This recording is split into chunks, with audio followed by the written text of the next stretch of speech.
So our first main character is Tess. She is the main protagonist of the story, and she's said to be an attractive young woman from the village of Merlot. While her family is poor, she seems more well-educated than the rest of the people. This is shown during the May Day dance when she has a red ribbon in her hair, and none of the other girls can afford that. So Tess, she meets Alec and Angel, and she has a lot of tragedy in her life. And none of them are really of her own doing, but they're due to her innocence and she thinks the way that she perceives life. And then Tess is an abbreviation for Tessa, which means harvester, and she milked cows, harvested wheat, and she did a lot of farm work. There's the wheat stalk.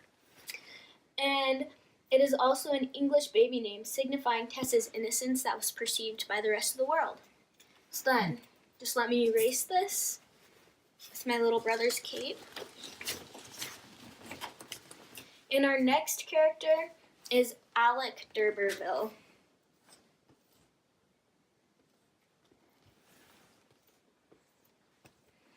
So Alec is the main antagonist in the story. He rapes Tess and pretty much starts a string of events that ruin her life and lead to her death.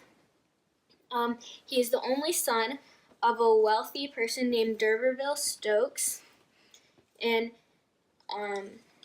Tess first meets him because her mom sends her to go claim kin so that they can receive money, not knowing that they are not actual d'Urbervilles, but his father took the name so that when they retired to the countryside, people wouldn't recognize him. And I'm going to give him devil horns because I don't like him. And he is capricious and always changing his interests, and he doesn't really take into account Tess's feelings or what she says. And eventually, so he's really rude. He rapes Tess. She leaves. He is converted by Angel Claire's dad to religion, and he's preaching. And then he meets Tess again, says that she seduced him to do evil things, but then he leaves religion and falls for Tess again and asks him to become her mistress. And then he is eventually murdered by Tess.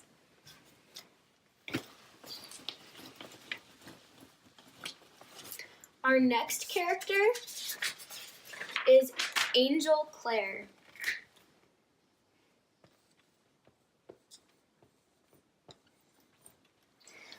He is Tessa's main love interest. She first sees him at the May Day dance at the beginning of the story, and then is hurt when he doesn't ask her to dance. He doesn't want to do the family business of preaching, so he becomes a farmer, and he meets Tess while he's doing his rounds learning how to do different farming since he'd never experienced it before. And he falls in love with Tess. He keeps asking her to marry her, and she keeps saying no, but eventually they do. He fantasizes the child of nature part of Tess, and so he doesn't really see her for who she is and doesn't really listen to her, and he doesn't accept her past, which then tears her apart, even though, something interesting, he tells Tess that he too had transgressed and he'd slept with other people before marriage, but because she was a girl, he couldn't accept it. His name, Angel, often signifies messengers from heaven or divine intervention, and in this story he is kind of seen as like Tessa's guardian angel who leads her and helps save her, even though he also ends in her demise. So these two last characters are important, but they're not really the main characters. The main characters are Tess, Alec, and Angel, but they are Tess's parents, Joan and John Derbyfield.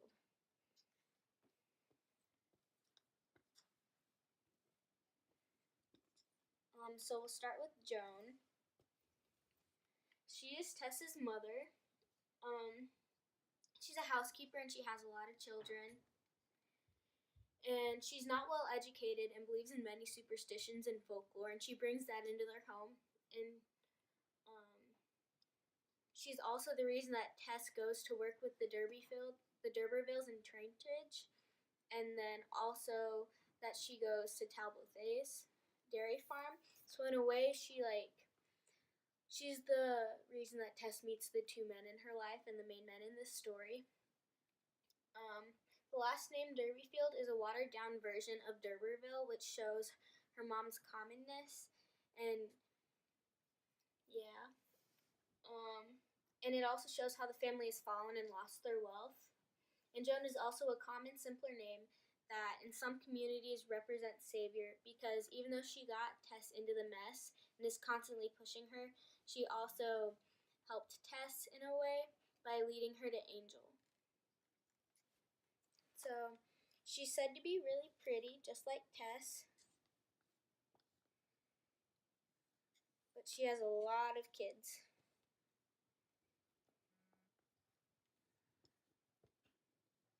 And then there's John. He is a peddler and does just a bunch of random work around the town, but he's said to be a drunk.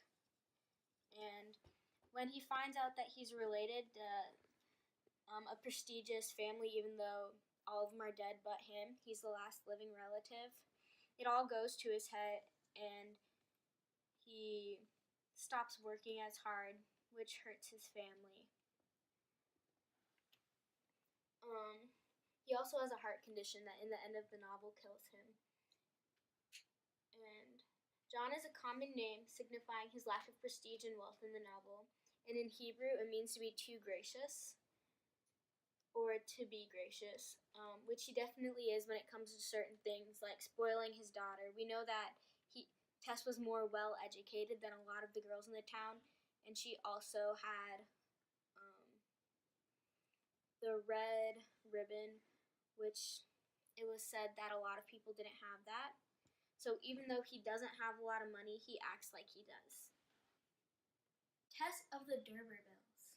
It starts with the pastor telling Mr. Derbyfield about his lineage to the noble D'Urbervilles, and he then goes to buy a carriage because, hey, he has money. He's related to wealthy people. False, actually, because we then find out that they're extinct. Next is the May Day dance, where Tess first sees Angel, who becomes important later in the story. He doesn't ask her to dance, and she holds that hurt with her for a long time. Next, Tess falls asleep at the wheel, killing the family horse, which then makes her go work for the D'Urbervilles so that she can claim lineage because her mom wants her to have money. It's kind of a whole metamorphosis thing, where the parents are relying on Tess to marry rich so that she can have a lot of money for them to take care of them. Tess then goes to work for the D'Urbervilles, where Alec keeps trying to pull advances on her. She holds him off until the end. She falls asleep and he rapes her. Tess is then pregnant and she leaves the D'Urbervilles and she goes to work at a dairy farm called Talbot's that her mom is related to them. And then Tess meets Angel again, remembers that he didn't ask her to dance, and she falls in love with him, but she doesn't want to marry him because she knows that he won't accept her past. So she keeps saying, no, I love you, but I don't want to marry you. But he keeps pushing, and eventually she agrees to marry him. And they get married, and something important is that when they get married and they're leaving, a crow makes the crow noise. And that night, Tess tells Angel about her past, and she was right. He didn't accept it, and he decides to leave and go to Brazil because he just needs time to think if he's actually going to accept Tess, even though they're married. And Tess goes back home to her family, who's really disappointed because they thought that she finally had it, and they told her not to tell him about what Alec did, but she did anyway. Tess then goes to work at another farm that her friends Marion and Is tell her about. They were dairy maids with her at Talbot's. and Angel leaves for Brazil. And while Tess is at that new farm, she meets Alec again. Angel comes back to England to get Tess back after being sick and receiving letters from Iz and Marion saying that Tess is in danger, like someone close to her is trying something. And then Tess's dad dies, which causes them to lose their house, and they go live with the D'Urbervilles, and Tess agrees to be Alec's mistress. Angel finally finds Tess and reignites their love, even though she kind of blocked him out because he left her for something that she couldn't control. And that night, she murders Alec by stabbing him.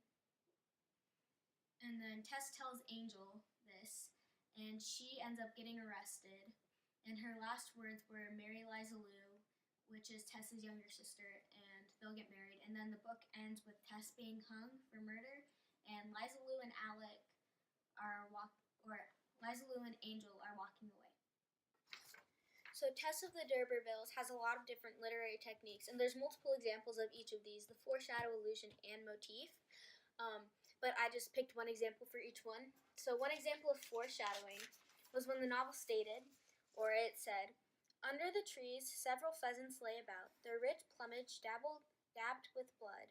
Some were dead, some were twitching a wing, some staring up at the sky, some pulsating quickly, some contorted, some stretched out, all of them withering in agony, except the fortunate ones whose torture had ended during the night by the inability of nature to do more. With the impulse of a soul who could feel for kindred sufferers as much as for herself, Tessa's first thought was to put the birds out of their torture, and to end this with her own hands, she broke the necks of as many as she could find, leaving them to lie where she had found them till the gamekeepers could come, as they probably would come, to look for them a second time. Poor darlings! To suppose myself the most miserable being on earth, in the sight of such misery as yours," she exclaimed, her tears running down as she killed the birds tenderly. So when Tess kills the bird, it is foreshadowing her own death, suggesting that she is killing a part of herself, the part that has accepted so many years of pain. And after this, Tess starts to act differently, and it eventually leads to her decision to kill Alec. While she is hung at the end of the book, it is just like when she was snapping the necks of the birds in the forest. So that was foreshadowing. And next is illusion. So one of these is the force of the white hart in the times of King Henry III.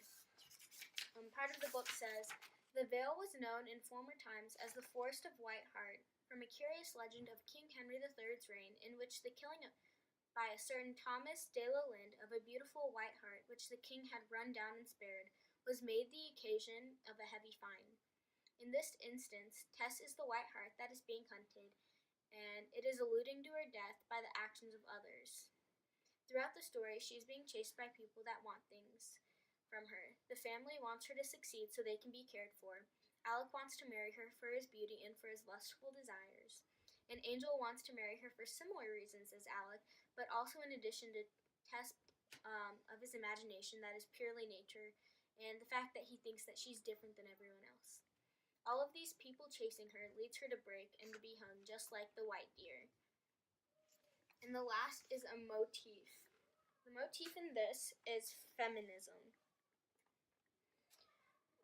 Tess, though it may not seem like it, Tess stood up for herself, pushing away Alec's advances, which was different for the time, and also pushing away Angel's and saying, "No, I won't marry you," even though she knew that he was going to be well off.